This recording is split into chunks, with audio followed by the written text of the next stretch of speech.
ناظرین، چنگیز خان تاریخ کے صفحات میں درج ایک ایسا نام ہے جس سے شاید ہی کوئی ناواقف ہو۔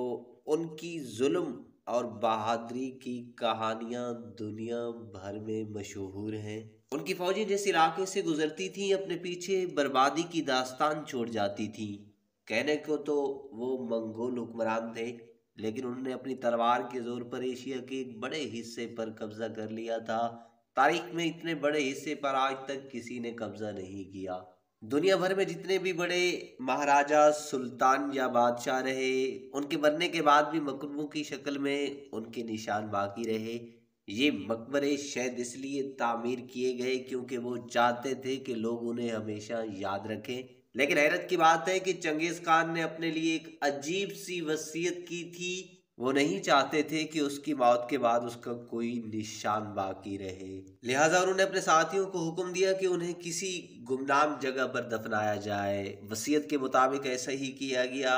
فوجیوں نے انہیں دفنانے کے بعد اس کی قبر پر تقریباً 1000 گھوڑوں کو دوڑا کر زمین کو اس طرح برابر کر دیا کہ قبر کا کوئی نشان باقی نہ رہے۔ جو لوگ چنگیز خان کی قبر تلاش کرنے کے خواہشمند تھے، ان کے لیے یہ کام آسان نہیں تھا۔ چنگیز خان کی تصویر یا تو پرانے سکوں پر پائی جاتی ہے یا پھر ایک شراب کی بوتلوں پر، باقی اور کوئی ایسا نشان نہیں ہے جس سے ان کو مدد ملی ہو۔ جنگجو بادشاہوں کے مقبرے زمین سے تقریباً 20 میٹر گہرائی میں ایک بڑے کمرے کی شکل میں ہوتے ہیں، جس میں بہت سی قیمتی اشیاء بھی رکھی جاتی ہیں۔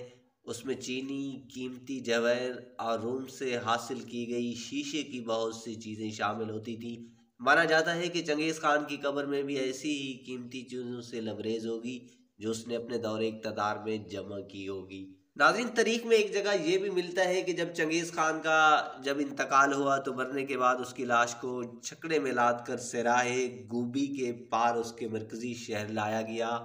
راستے میں جس جگہ سے چنگیز خان کی لاش گزرتی، ان راستوں پر جو بھی قافلہ یا مسافر ملتا اسے قتل کر دیا جاتا، تاکہ کسی کو یہ خبر نہ ہو سکے کہ چنگیز خان مر گیا۔ چنگیز خان کی لاش جب اس کے مرکزی شہر لائی گئی تو اسے دفن کرنے کے لیے صلاح و مشورہ ہوا۔ منگولوں کے ایک سردار کو چنگیز خان نے بتایا تھا کہ جب میں مر جاؤں تو مجھے شہر کے سب سے بڑے صنوبر کے درخت کے نیچے دفن کیا جائے۔ یہ درخت بہت اونچا اور بڑا تھا۔ اس درخت کو دیکھ کر چنگیز خان اکثر یہ کہا کرتا تھا کہ اس کا سایہ بوڑھے کے لیے بڑے آرام کی جگہ ہے۔ بہرحال صنوبر کے اس درخت کے سائے تلے ایک بہت بڑی قبر کھودی گئی۔ اس کے بعد چنگیز خان کے اس گھوڑے کو مار دیا گیا جس پر اس نے اپنے آخری دنوں میں سواری کی تھی، اور اس کی ہڈیاں علیحدہ کر کے ان ہڈیوں کو جلا کر خشک اور صاف کر لیا گیا، اور اس قبر کے اندر ایک چھوٹا سا خیمہ نصب کیا گیا جس میں پکا ہوا گوشت، اناج، ایک کمان، ایک تلوار اور اس کے گھوڑے کی ہڈیاں رکھی گئیں۔ اس کے بعد اس قبر میں چنگیز خان کو دفن کر دیا گیا۔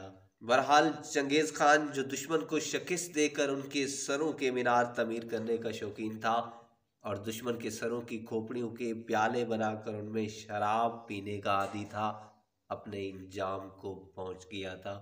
ناظرین، ہماری اس کہانی کے بارے میں ایک کومنٹ ضرور دیجیے گا۔